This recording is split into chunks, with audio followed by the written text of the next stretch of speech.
All right, my name is Matthew Brecknell. I'm going to talk about dependently typed programming in Agda. I'm not going to attempt to be systematic about any of those topics. In fact, probably won't be doing anything that even resembles programming. We'll just be mucking about in the type theory. With two goals in mind. The first one is to get a little bit more comfortable with the idea of types that depend on values that happen to be in scope for the type. And we'll see a few different ways in which values can be in scope for types. This is something that's new. And the second goal is to, once we've done that, to then start looking at some of the kinds of things that you can express using these dependent types. My plan for the talk goes something like this. And we'll start down here with just a little bit of warm-up stuff, just basically stuff you can do in Haskell, but just warming up to the syntax of Agda so that we can get comfortable before we have to go climb the amount of equality.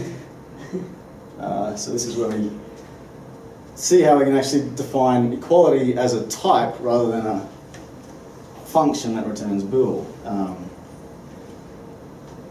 And so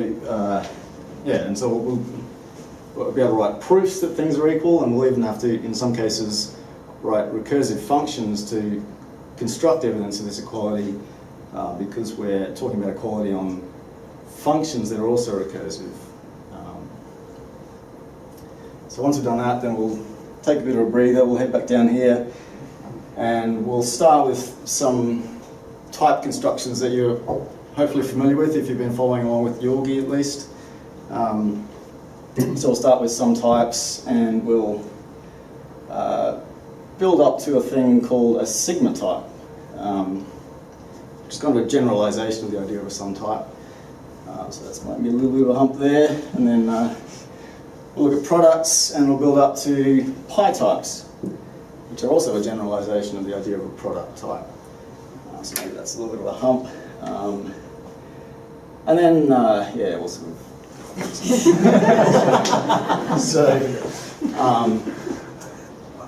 we'll build a type that can give us evidence that a particular thing is in a particular list.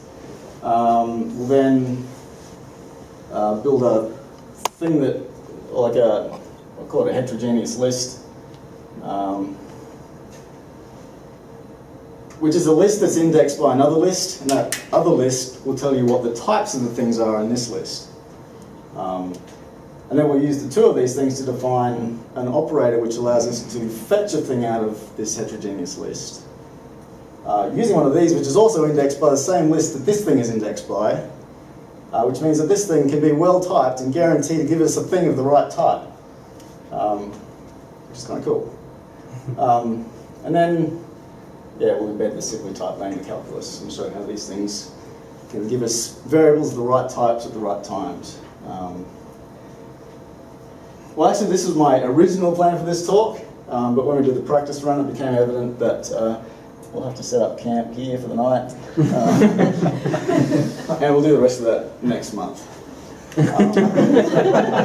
Hopefully this is interesting enough. Dependently type base camp. So there we go. This is going to be live coded. You'll have to put up with my slow typing and complete lack of Emacs skills. But I think the interactive experience of working with dependent types is quite important. So hopefully that's a net win. Let's do the warm-up.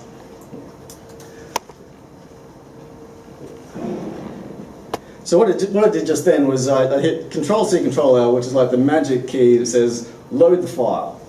And this activates Agda mode, which goes off and actually compiles the file. So what the syntax highlighting you're seeing here is actually coming from the compiler. It's not coming from Emacs.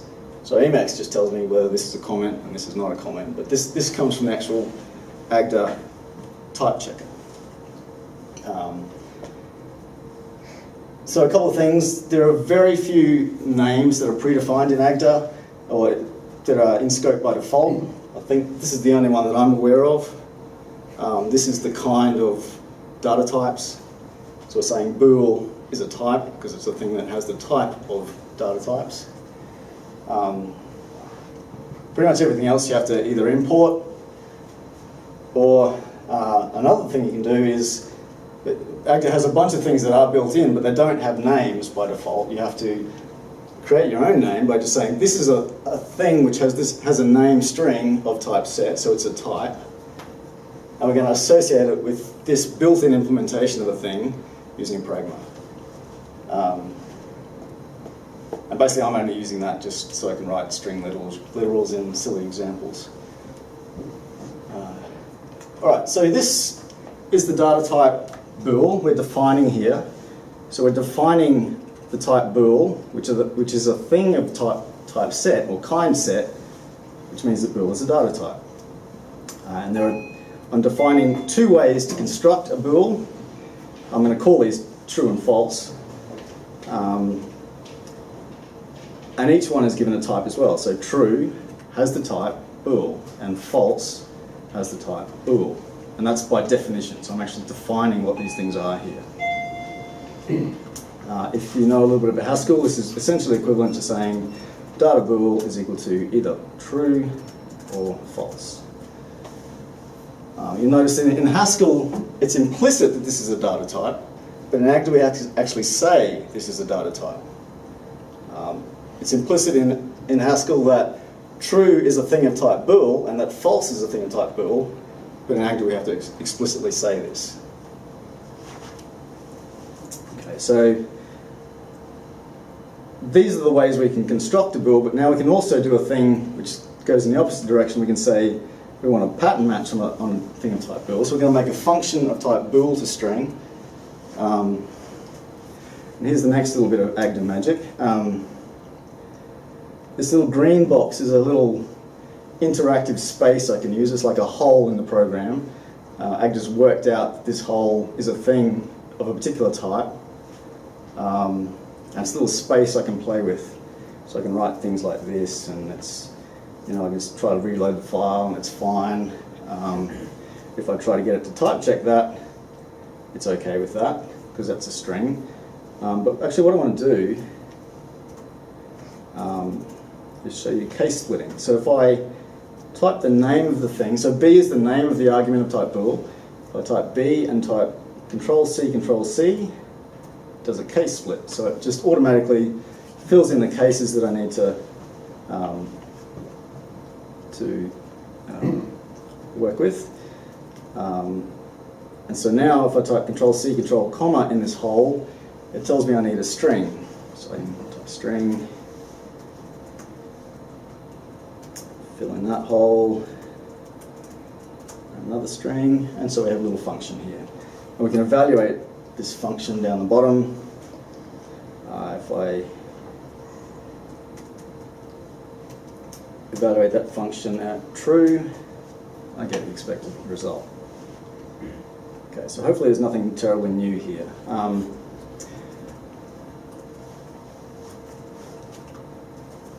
Another nice little thing in Agda is that we have mix-fix operators. So whenever you see a function name with underscores in it, these underscores then become holes, which we can fill in with operands. So we can treat it as an operator of whatever arity we want. So I'm actually defining here the if-then-else syntax. It's not built in. Again, I can just do a case split. Like in the true case, I want to return X. In the false case, I want to return Y. I'd like to come back to this. Can somebody remind me if I forget, because we can give it a better type. But for now, this will do. Okay, let's just make a slightly more interesting type. We're defining the type of natural numbers here. Again, we have two constructors. Nothing terribly new in the zero case. In the sup case, it has the type nat to nat. So this means that to build a thing of type nat using this constructor, we have to give it a nat. So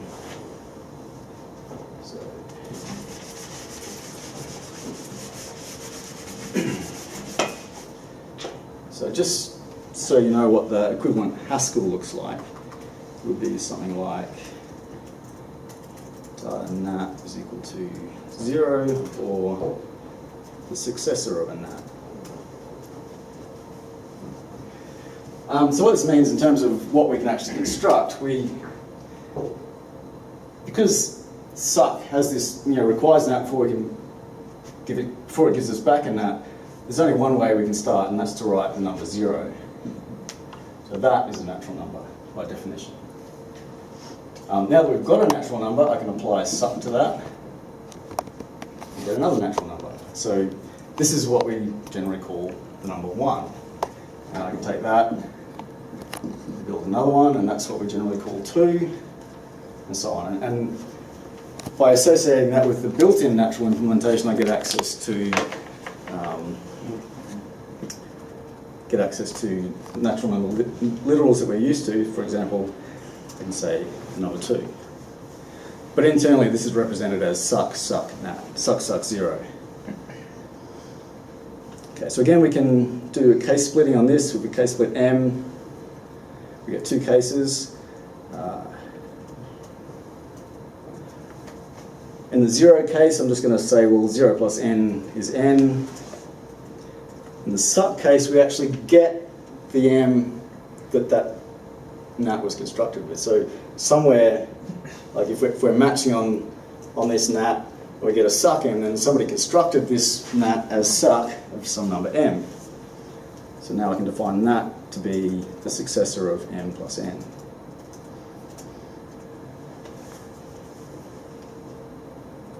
So the idea of this is that on each recursive call, m gets a little bit smaller. So eventually we get down to a 0, and we end up with m lots of suck wrapped around whatever n was, which is what you want from natural number addition.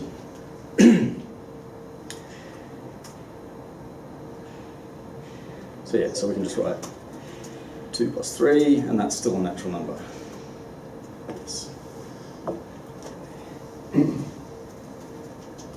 Warming up a little bit further.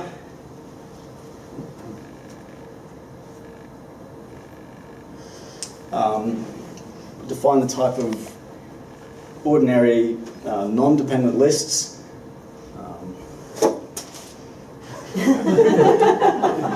This is a little homage to Conor McBride, from whom we've learned a great many things. So this is, again, a mix-fix type constructor. So the thing in the middle is the place where we can put the type parameter.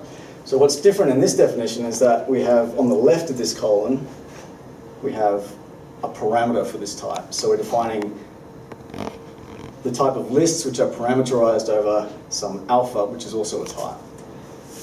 And so once we give the list a type, then we get back a type. So the list of nat is a type, and the list of bool is a type.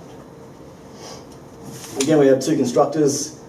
This one represents the empty list, and this one represents a thing of type alpha smashed onto the front of a thing of type list of alpha, and it gives us back a list of alpha. So then when we get one of these and we pattern match on it, we'll get back this x and this, the tail of the list.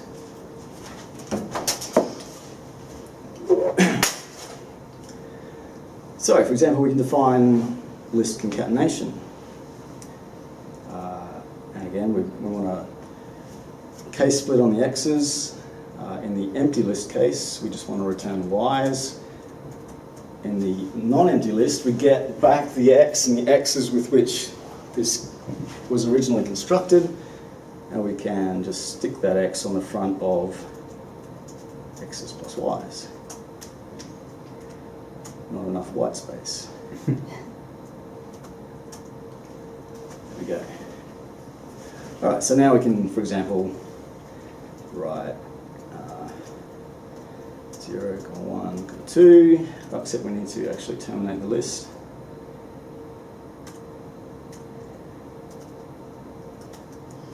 Now we can stick that on the front of 3 to 4. So, now if we evaluate that, we get the expected result. Can everyone see that? Alright, so hopefully everything we've done so far is stuff that you're comfortable with doing, but we're just, just showing what it looks like in a slightly different syntax. But now this is where things start to get a little bit different.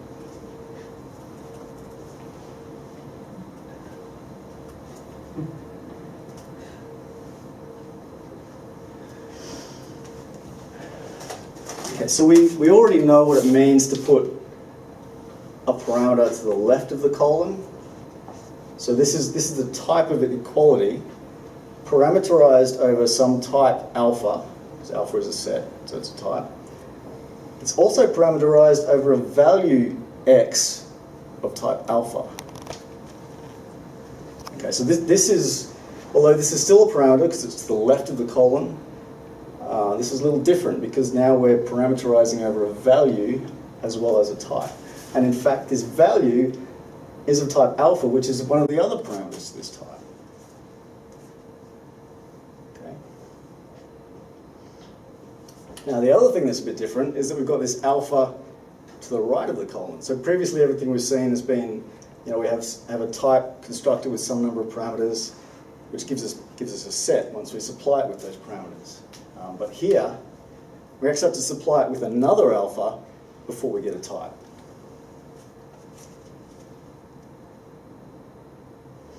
Now, there's an important difference between things on the right of the colon and things on the left of the colon. Things on the left we call parameters, but things on the right we call indices. So this is a type parameterized over these things and indexed by one of these. Now, the difference between parameters and indices I can illustrate by, well, let's just add another constructor here. Going to introduce a y, which is also a type alpha. If I try to say that y is equal to x's, it says no, it doesn't like that, because whenever you have the thing at the end of the string of arrows, is a thing of this type, and it has to have the same things as these parameters here. So these I forgot to mention before, these curly braces are implicit parameters, so you don't actually have to write those when you are using this type. You just give it an x and it can work out what alpha is because it knows the type of x. So that's why there's no alpha when I write this here. But because x is a parameter, it expects to see an x to the left of the equals everywhere here. So that's why it's not liking that y. If I change this to x equals y, then it's happy because I've got an x to the left of the equals. But the thing to the right can be anything I like because it's an index. Okay, so I could define equality this way, but it wouldn't be very useful because it would make it very easy to demonstrate that any two things of the same type are equal, which would make it then useless for actually using inequality, because when I destruct it, I don't really know anything about whether they're actually equal. So I don't want that constructor there. I just want this one, which says that if I manage to construct this thing, if I manage to type this REFL in a context where I have two things, I have to be able to, the type checker has to be able to see that the thing on the right is in fact the same as the thing on the left. So there's only one way to construct evidence that two things are equal, and that's if they're actually syntactically identical. That might not seem very useful yet, but play around with it a little bit. So the first thing is that if I want to produce evidence that 2 plus 3 equals 5, then I have this goal that suck 3 is equal to 5. Now we know that 3 is actually just a string of 3 sucks with a 0, and 5 is a string of 5 sucks with a 0. So in fact, that is syntactically identical to that. But what's happened there? Because here I've got plus, but here I've just got a 5. So it's actually done some computation before it's actually looked at whether the types are the same. So it's actually normalized that expression before it tries to check the type. So in this case, I can just say REFL. Yep, those are equal. If I try that here, it says, no, I could not unify these two things when I tried to check the type because I know that they're different. Because one of the things about when we define this type is that constructors are they're different values. So it's never going to let me produce a thing of that type. So what can we say about 0 and 1 and whether they're equal? Well, the standard approach to this is to define another type called 0 or empty or false, which is a data type with no constructors. So just like before we said there are two ways to construct bool, there are no ways to construct a 0.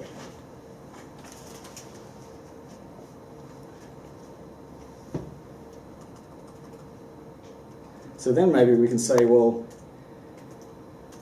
if somebody managed to pass us a thing which we know they couldn't construct a value of, then maybe we can pass back another thing which we know we can't construct. Okay, so now this is a function, so it has a parameter.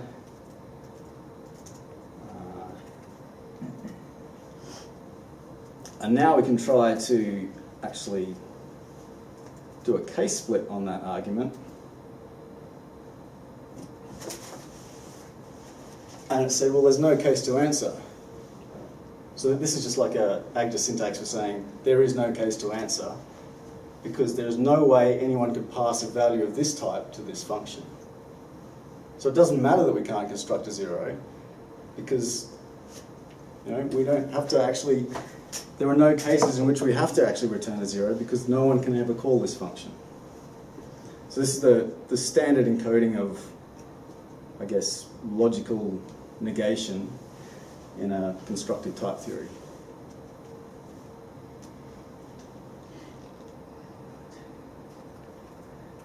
Now, this is where it gets a little bit interesting. Can I say REFL? No, I can't. Because n plus 0 is not syntactically identical to n. But we know that whatever n we come up with, if we add 0 to it, we're just going to get n. But somehow we need to convince the type checker of this. And the key part in what I just said is that whatever n we have, we can eventually prove that if we add 0 to it, we get n. So the way to actually do that is to case split on n. And now in the 0 case, again, it's done this computation because 0 is a thing that it can reduce in the, what was it? It's disappeared. Okay, so I'll have to remember this. Remember that plus does pattern matching on its left-hand argument. So it needs to know which constructor was on the left before it can actually reduce that expression. So that's why when we're down here, when we pattern match on the thing that's on the left of the plus, it can reduce that to 0 in this case, because 0 plus 0 just reduces to 0. So in this case, we can just say REFL.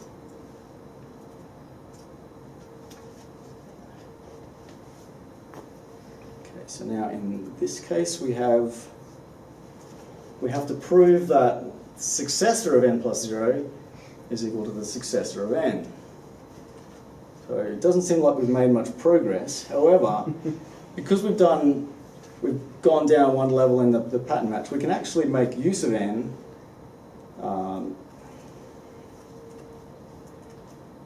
Let's just show you with syntax.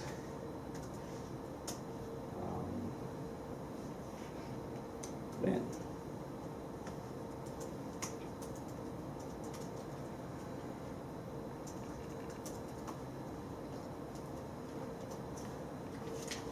Okay, so with is kind of like Haskell's, case expression, but rather than just being an expression in its own right, it extends this pattern match with another expression, and that becomes important later because when we match on values here, it can actually refine the types of things over here.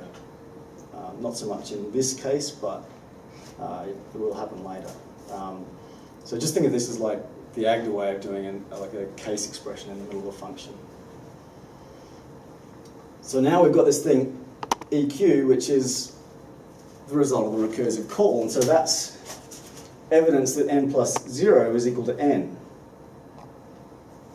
Okay, which is exactly what we need. Like if we can use this to replace that with n, then we've got there. So the way, one way to do this is just to use Agda's syntax sugar for rewriting. We can say we'll actually use that to rewrite the type.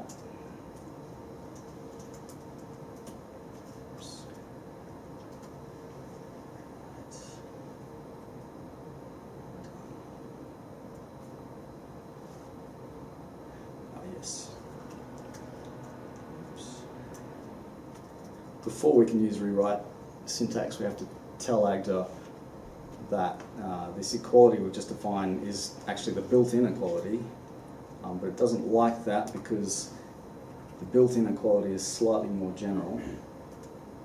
So I'll just generalize this. Is this also when you wanted the reminder to change if? No. So now it's happy with that. And because we've rewritten every occurrence of n plus 0 to n in our type, which was previously suck of n plus 0, we now have something that's syntactically identical, to which we can just write refl. I don't know about you, but that seems like a bit magical to me. So we're going to dig in a little bit and try and do it without the rewrite syntax. To do that, I'm just going to use this function called Congruence. And the idea of this is that if I've got a couple of types, alpha and beta,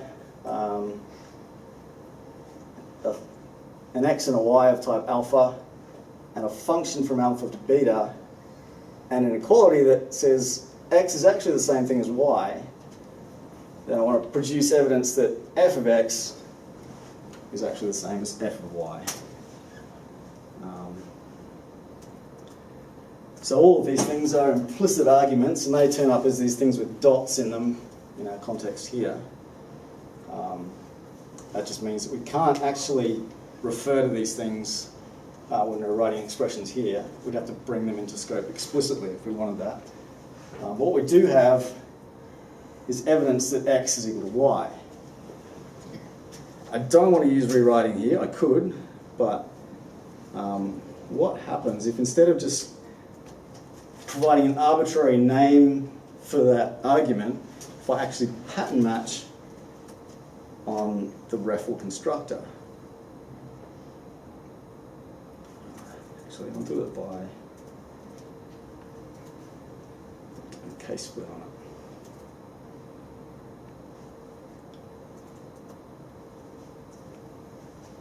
Okay, and a rather strange thing has happened. We no longer have an f of x equals f of y in our goal. We have f of x equals f of x, which means that we can just type raffle because they are syntactically identical.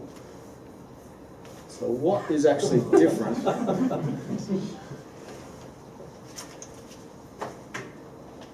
So if you have a thing of type x equals y, and you just give it a name, then that's just a thing that has type x equals y. But if you pattern match on a thing and it turns out to be a raffle, well, what else could it be?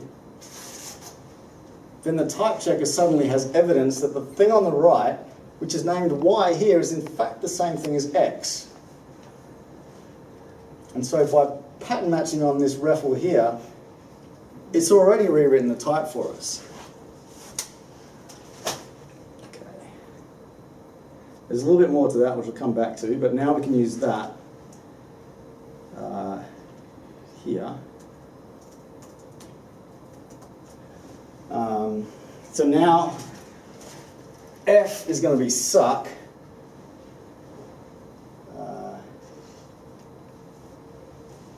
Yeah, and then we should be right. So I just want to apply Cong to something. I don't know what that something is yet. Let's just say f is equal to suck. That's a bit better. Yeah, I probably shouldn't have made that implicit, but anyway. So now our goal is n plus 0. Well, I know how to get one of those. I just do a recursive call. And it's happy with that. Okay, let's go back and just have a closer look at this.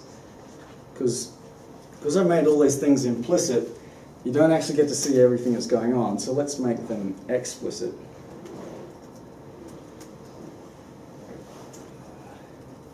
I don't really care about alpha and beta or f. Suddenly it doesn't type check anymore. It's complaining that x is not equal to y. Because by giving it a name that's different from this name, I'm saying to Agda, I think these things could potentially be different. But this raffle constructor is saying they are the same.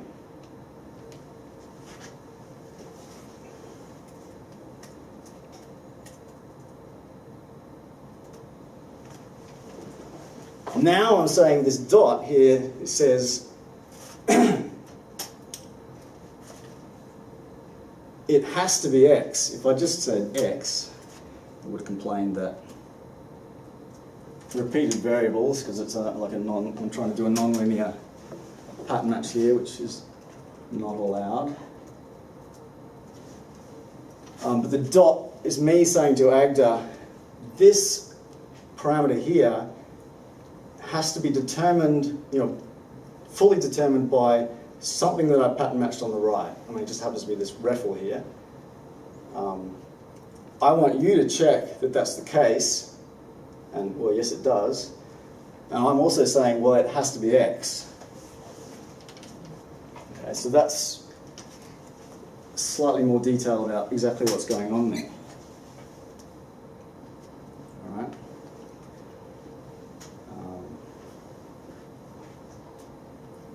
Any questions about that before we move on?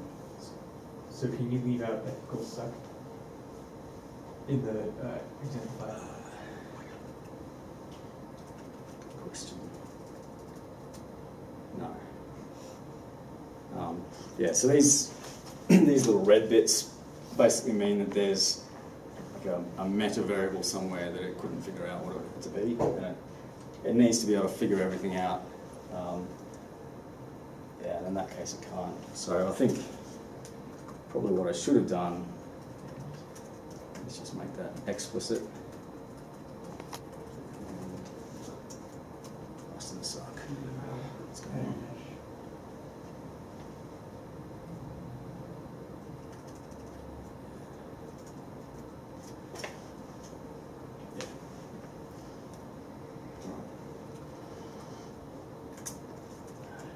So let's take a bit of a breather.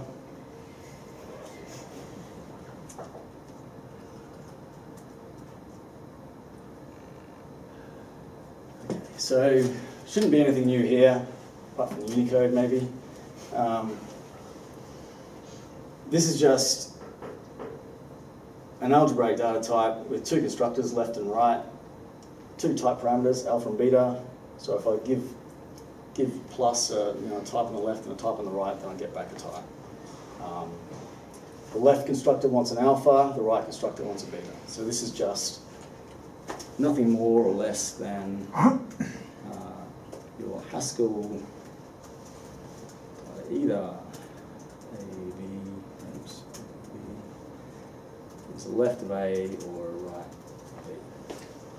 of B. So, a couple of examples.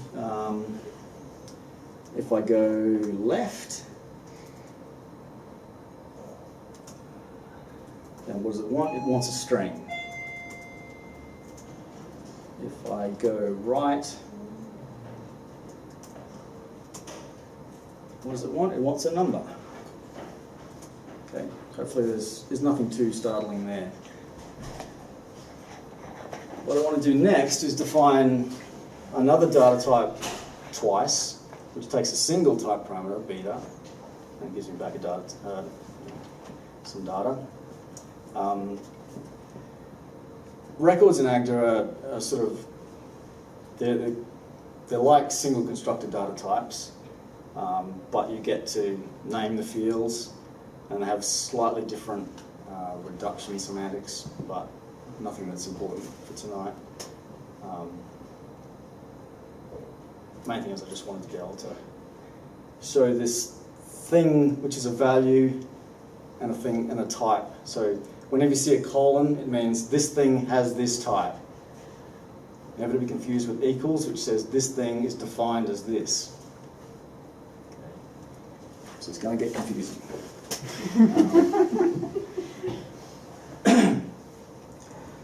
So yeah, we're just defining with two fields, first and a second. The first is a bool, and the second is a beta. And now we're going to define two functions that go backwards and forwards. So we're going to take a beta plus beta and turn it into a twice beta. We're going to take a twice beta and turn it back into a beta plus beta. The names are not coincidences. So let's do it. We have a beta plus beta. We want a twice beta.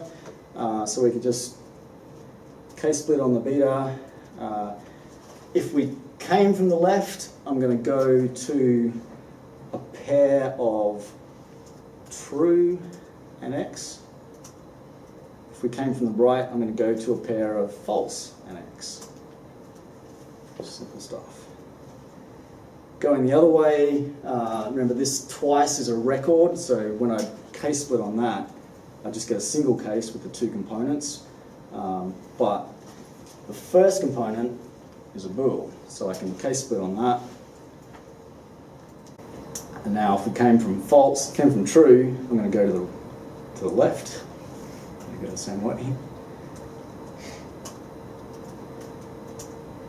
And if we came from the right, I'm going to go to the right. Okay. Not too surprising yet. And now we want to use our equality type to prove that if I go one way and then back the other way, I get back to where I started, and also the converse.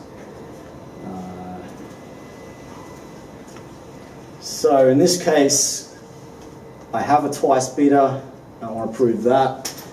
Can I just say REFL? No, because it can't reduce this until it knows something about t. So if I just instead do a k-split on t, I now have, well, if I try and say REFL here, it still can't reduce this because it needs to know what this first component is before it can reduce that expression. So if I do a k-split on first, now I can just say REFL because even though it's not showing it, it can actually reduce that. So should just be able to say raffle here. All good. There's no rewriting or cong needed here because these aren't recursive functions, so it can just, as soon as we've done one level of pattern matching, then you can basically see the equality. Again, if we do a case split here, we should just be able to say raffle.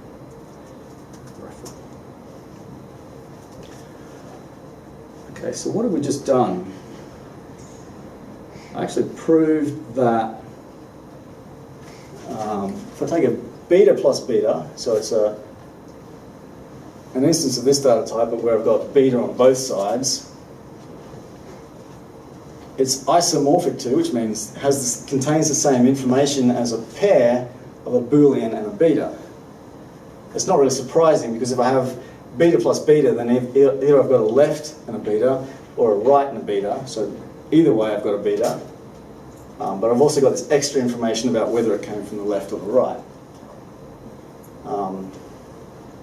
So I know, it's kind of boring, isn't it?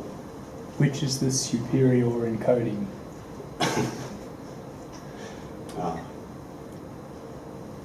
They're equivalent, I guess. That's what we just proved. But yeah, it's kind of the thing that bores me about this is that I've made this beautiful data type here where I can take an alpha on the left and a beta on the right, no relationship needed between them, but here I've only got this thing proved for when I've got beta on both sides. What I really want is to be able to say anywhere I've got a beta plus beta, I actually want to be able to say alpha plus beta. Alright, change that there, there, and there. Let's see what breaks. Okay, that's not in scope. That's not in scope. That's not in scope. Okay, so now it's complaining that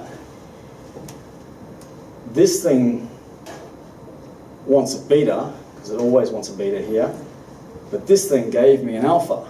Okay, so that's not going to type check. What to do?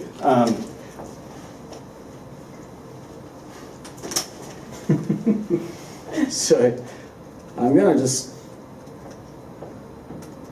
add a parameter to this. I'm going to rename it to something slightly different.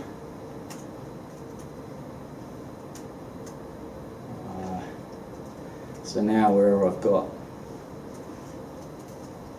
one of those, I actually want to say alpha or beta. There and there. Needs to be in scope. It's still complaining this thing has the wrong type because we haven't actually changed the definition here. What we want is for this second component here to be beta when this thing is false. We want it to be alpha when this thing is true.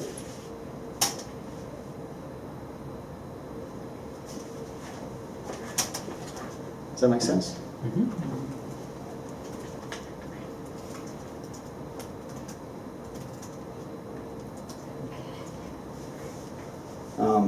Okay, it's not quite liking this yet. And the reason for that is because when we defined our if then else, we defined it to work with values, but now we're giving it types. So I just need to kind of generalize this a bit in the same way that we generalized equals.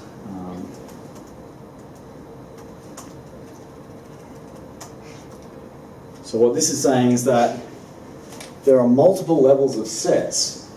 So whereas, you know, number 99 has type nat, and nat has type set,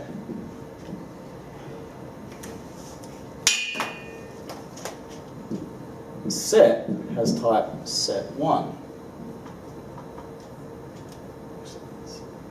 And in fact, set, when you write it by itself, actually means set0.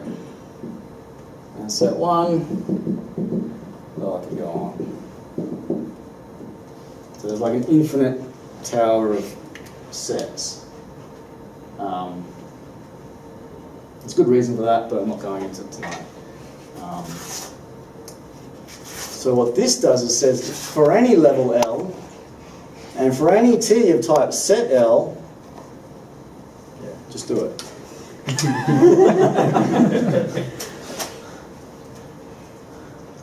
Type checks.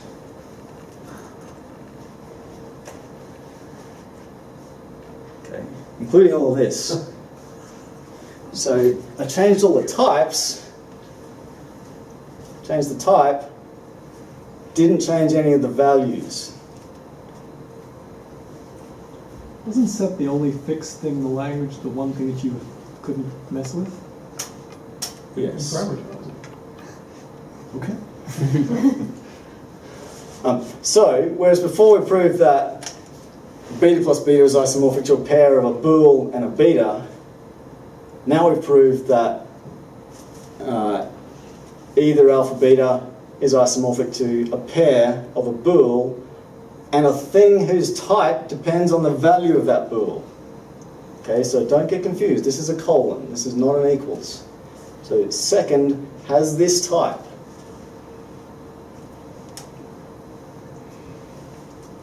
Okay, so there's a few new things here, obviously.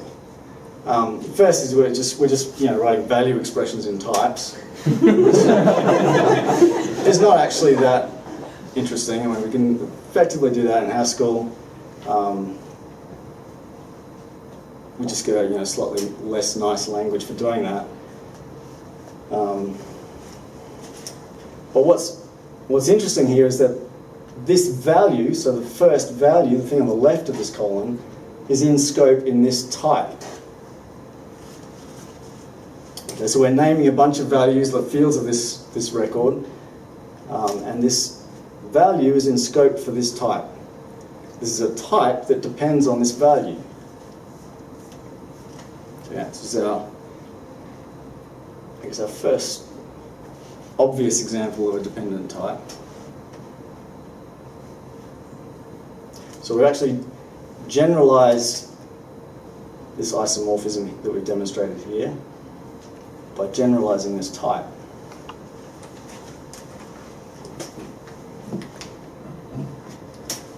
And in fact, there's no reason why we should limit ourselves to bool.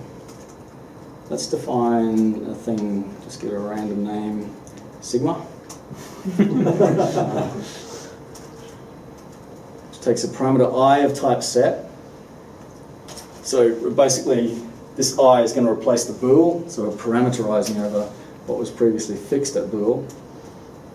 And then we're going to parameterize, instead of having this fixed expression here, I'm going to parameterize this over a function v that takes an I and gives me back a type. And then, once I've supplied with those parameters, then record this sigma thing is just is a type.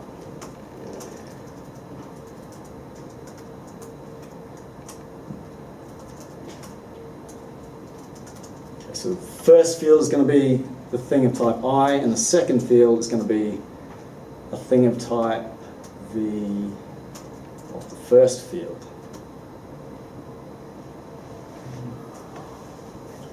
Okay, so I'm claiming that this sigma type is a generalization of the idea of sum types, but it's not the sum of I and v. When v is not even a type, it's a function. It's a function that takes a thing of type I and returns a type. And that's why we've got v applied to a thing of type I as the type of the second component.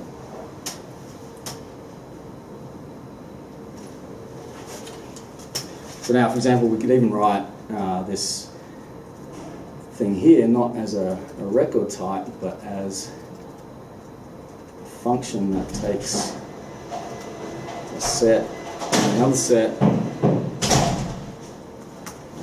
It's implemented as beta is equal to, read that, a sigma of bool, because bool, we previously had a bool here, So that's what we're going to supply as the first argument. And the second argument is going to be a function which takes a bool and returns that.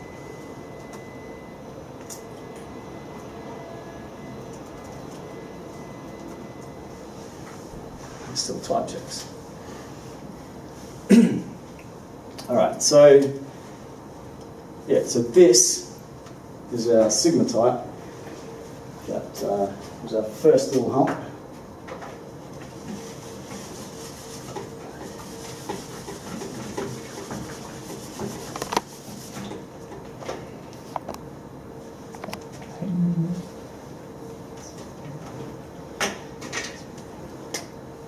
So we started with alpha plus beta, and we've generalized to this thing which I'm going to call the sigma type. And just as this, like we can make an analogy here between types and arithmetic, and the way the analogy sort of works is, well, if there are like n values of alpha and m values of beta, then there are n plus m possible values of alpha plus beta, because we either go to the left or the right. So the analogy here is that we have some, call it I, which ranges over the type I, and the thing that I'm actually summing up here are the v of I. So apply v to whatever this I is that came from this type I, and I'm summing all of these.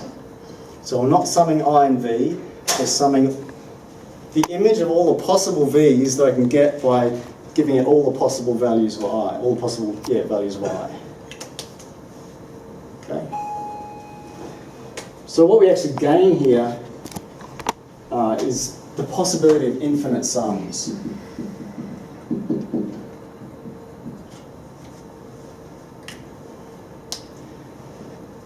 Because the index type can be whatever type we want. It could be natural numbers, it could be strings, it could be trees, or whatever. Okay. But I'm sure some of you are looking at this and say, well, it's a pair, it can't be a sum type. So let me explain that.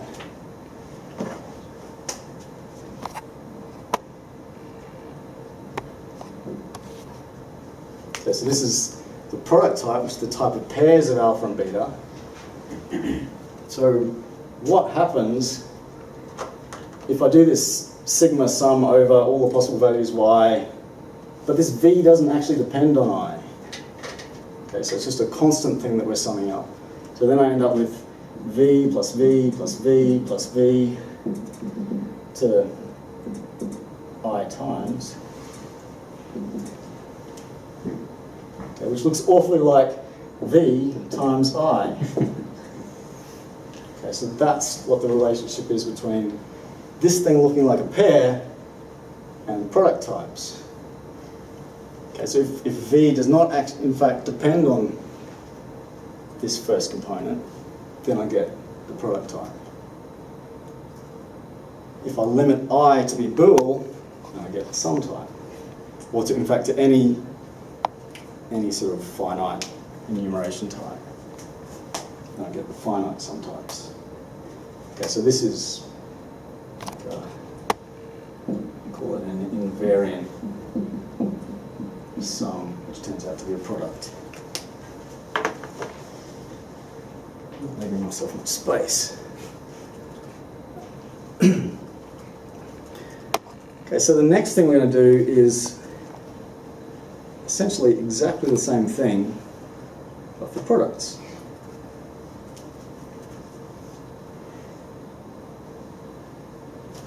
So here is our basic product type. It's a pair of an alpha and a beta, where alpha and beta are parameters to this type. And later on I'll actually define this in terms of this, but for now I'll just keep it simple. So yeah, we can make examples of these by, well, let's just see what it wants in each spot. And in this spot it wants a string. And in this spot it wants a number. So nothing too surprising there. And now I'm going to define another operator on types. So this is, I'm going to call this squaring the type. Again, the notation is not a coincidence. So again, don't get confused between the colon and the equals. This is saying that this thing has this type, so it's a thing that takes a type and gives me back a type. It's defined as the type of functions from bool to beta. So beta squared is the type of functions from bool to beta. And again, when we can sort of continue the analogy, when we get to product types, like if there are n possible values of alpha and m possible values of beta, then there are n times m possible values of alpha cross beta, because I can fill in this n ways and this m ways, I get, you know, n times n possible combinations. When I write a function from bool to beta, then I have to pattern match on this bool, so I'm going to have two cases. If this thing had n possible values, then I'd have n cases to deal with. And each of those cases can return any of the possible values of beta. So the number of possible functions that I can make of this type is the number of possible values of this to the power of the number of possible values of this. Because each of the cases can have, like, be this many possible return values, multiply them all together, you get an exponential.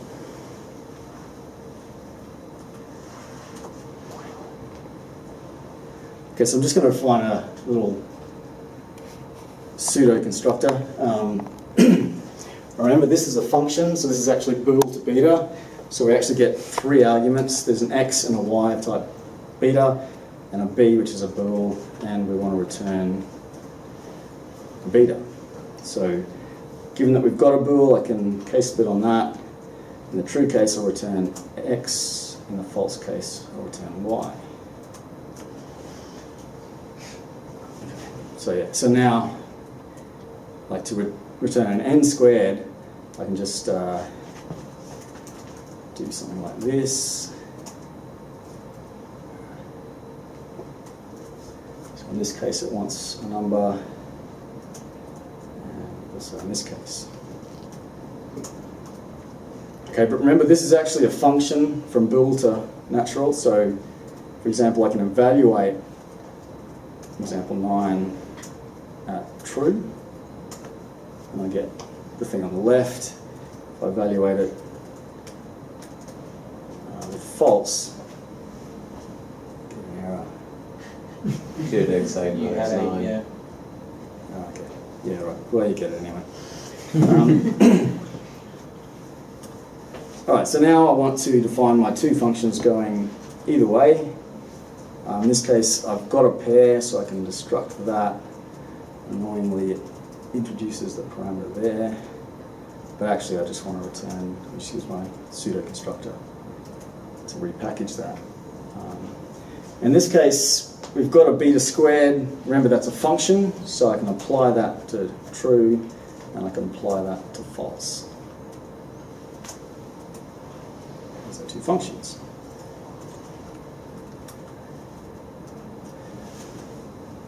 And now I want to prove these two equivalences.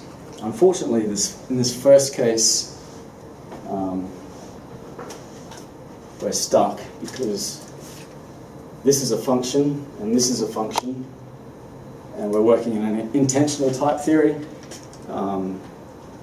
We don't get we can't prove syntactic identity, syntactic, equality of things that aren't in fact syntactically identical.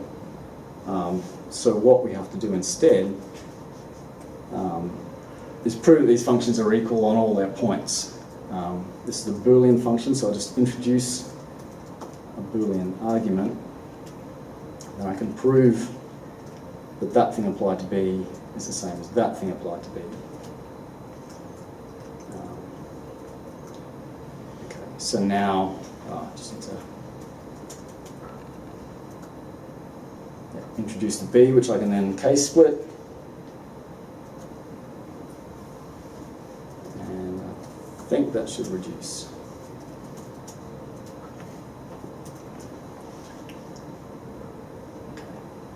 So, I mean, although we haven't proved the function's equal, which is impossible, we have at least proved that they're equal on all their points. In this case, I think I can just say REFL. And that's because of this special behavior of records. Yeah. I could just drop that, but I mean, the main point is that I've effectively proved that these two types that we've defined, beta cross beta, contains the same information as beta squared.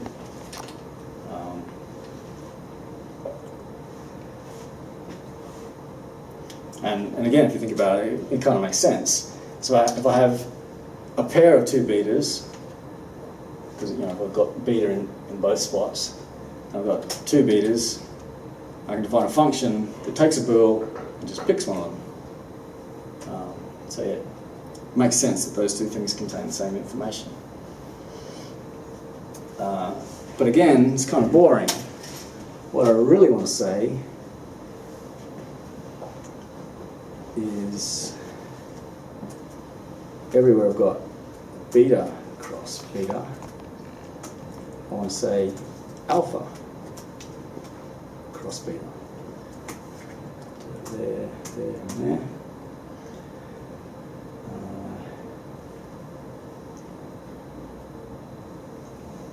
I also want to redefine this to be something different, so I'll call that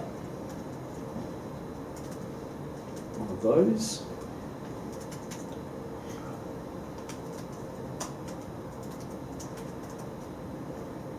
I'll leave the definition the same. I want my smart constructor to take an alpha and return an alpha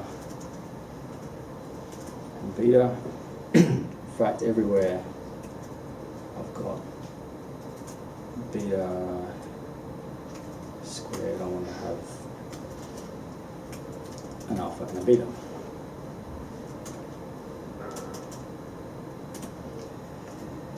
Not into scope.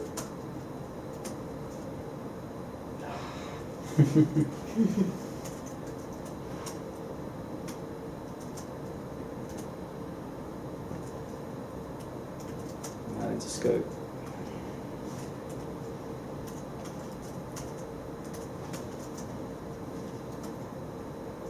Not into scope.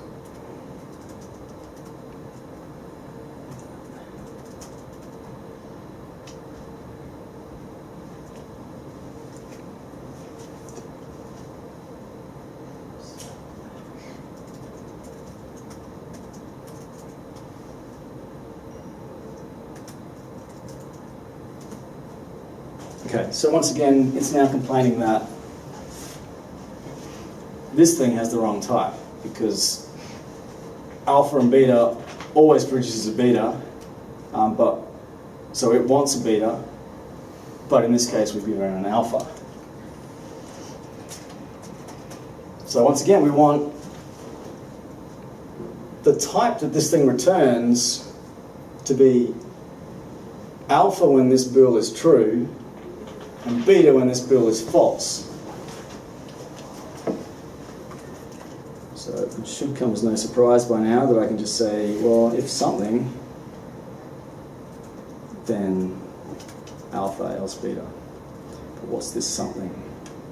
Kind of need to give this bool here a name so that we can talk about it. So let's just give it a name so that we can talk about it.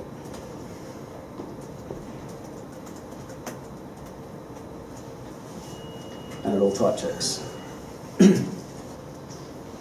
So once again, we've changed all the types.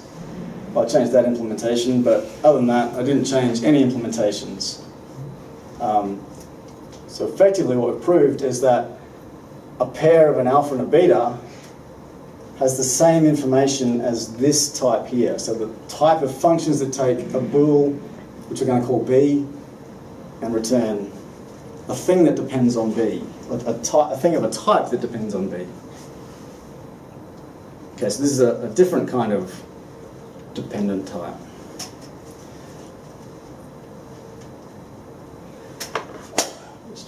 to be called pi type. So just like we index over some index type here, we index this product over some index type. And the thing that we're multiplying out depends on this I. Okay, so if this big I was a bool, then we'd be choosing between either an alpha or a beta in our product. Okay, and once again, the possibility that we're getting here is the possibility of infinite products. Whereas here we've just got finite products, because we can choose whatever index type that we want.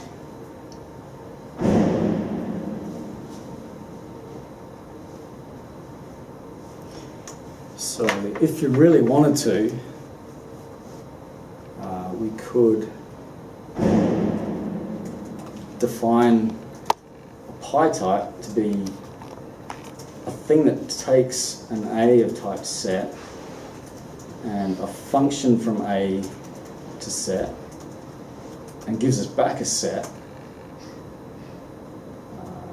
So then pi of I and V would be just the type of functions that take an I of type I and return a V of I.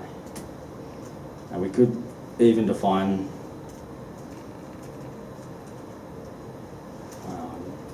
this thing here as the pi of bool and a function from a bool to that. But yeah, this is clearer. And in fact, the type of pi is a pi type because this is a type that depends on the value A here. So we kind of need pi types to define the type of pi, which is kind of, yeah, pointless. So yeah, don't do that. Whoops, wrong one.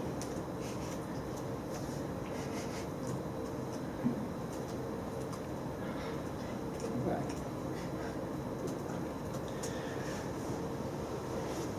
Okay. Now you might be wondering if there's an arrow here. So what happens if this is a product of things that don't actually depend on this I? What do we get?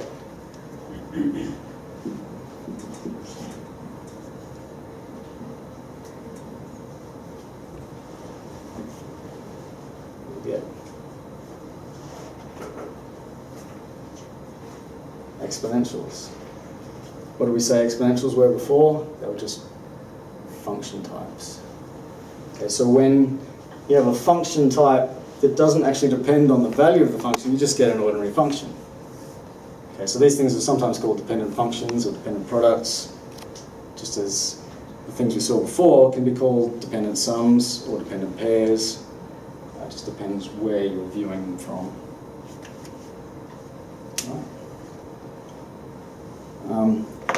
The thing I actually wanted to show with this if then else was actually that we can make this a little bit richer and say, well, we're going to give a name to this bool. I'm going to return a T of a bool, so this T is now a thing that takes a bool to a set. I'm going to give it two cases, a true case and a false case.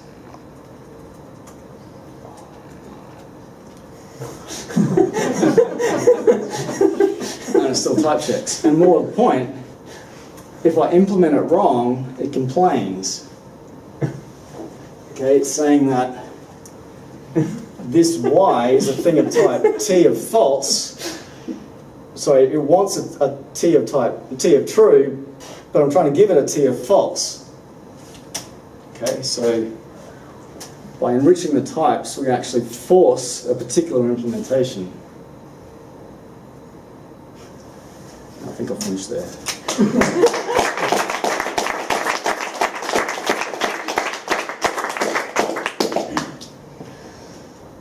Yes, that's a pi type.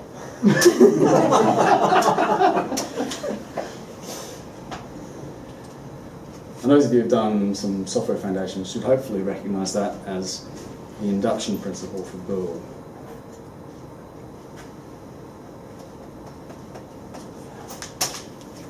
Alright, let's go with pi. I have a question. Yeah. With the product type, where when you're doing the dependent sums, where the second depends on the first. Sums. Yeah, so in the actual Agda code, Yep.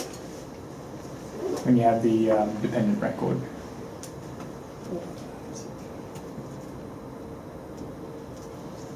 That one? Yeah. Is the dependency expressed downwards, or could you switch those two rows around? Like, could you put second ahead of first? Good question. No, you can't. Okay. Types can only depend on things to the left of them. Yes. Gotcha. Yes. Yeah, things would get pretty strange in the type checking or otherwise. Even under field, like where you have first I and second V first, could you switch those two lines? No. No. Okay. Yeah, because the Right, because V first would V not be is in scope. parameterized over I, which hasn't been introduced into the record at that point. Oh, Are you talking about I or first? Are you confusing values? Sorry? Are you talking about first or I? Well, I'm just talking about the lines. Like, could you put second ahead of first? No. Okay. Yeah, because this first here is not in scope unless it's further up the program. Okay. Yeah, so yeah, values scope over the types of the fields further down the record. Mm.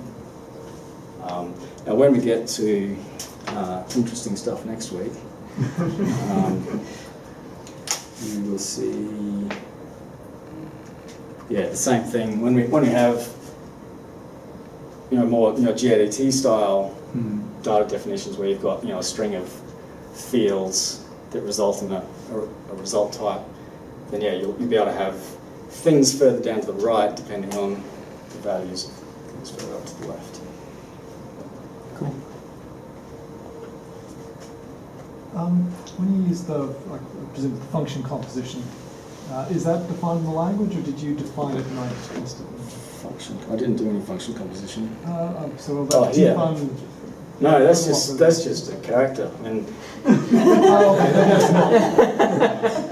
yeah, this is just the name of a thing. Right. Okay. Cool. That's what's confusing me. Yeah, Agda pretty much. There are only a few characters in Agda that actually separate tokens, and that's white space and various kinds of brackets. Okay. So that's why, wherever I've got. It's just a word with 11 letters. Got it. Yeah. So, when you see stuff like this, there are spaces everywhere, and if I left out that space, it would complain. Because it would just think that that's a different identifier. Okay.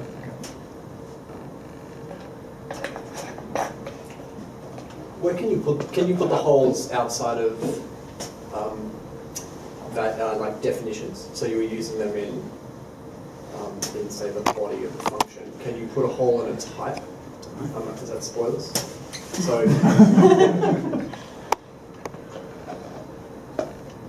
Where would be a good place to do that? Well, one place I was thinking of doing it was before I realised I could name things. I was thinking of sticking a hole here, and it kind of lets me, but yeah, it just has a whole lot of unresolved.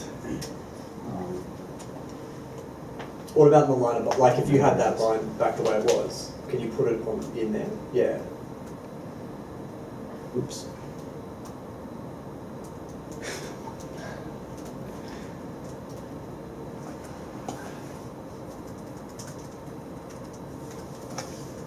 Put here. I doubt it. Oh. Magic. What about in the record? It even knows can you that do- it's a thing of type set 1. Can you do a case split there? Sorry? Can you do a case split to Well, no, you can't case split on that because there are no constructors of that. I see. All right. There's nothing. So nothing in so scope the to case goal split the on goal anyway. is set 1, and the proof will be set because set has kind set 1. Yeah, I mean there are lots of things that have kind set 1. That does, Yeah. but it's the wrong type. Well, it even knows that it has to be set.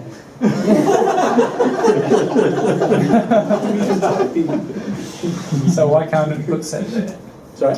Why no? If it knows that, maybe it doesn't have enough information to learn what it needs to know that that's what it's supposed Let's try to the automation. If I go Control C, Control A. Keep on just to write your whole program for you. You can write parts of the program, yeah. Yeah, I didn't show you the automation.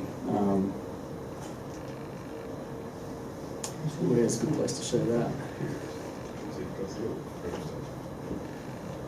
Could you do it with the if then else with the refined types now? No, I think I tried that.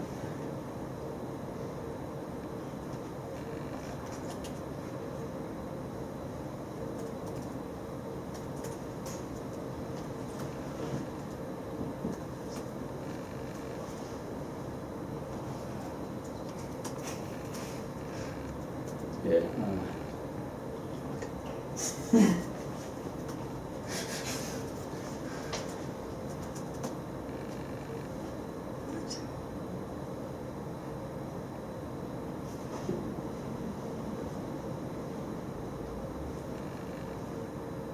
Oh yeah. So yeah, no, you can't. You broke the if, yeah. Um,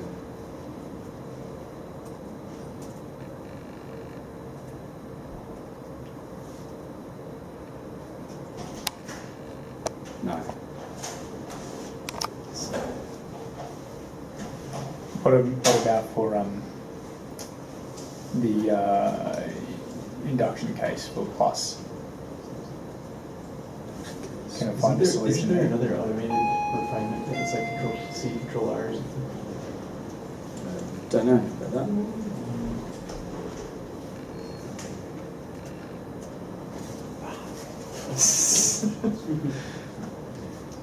Cool.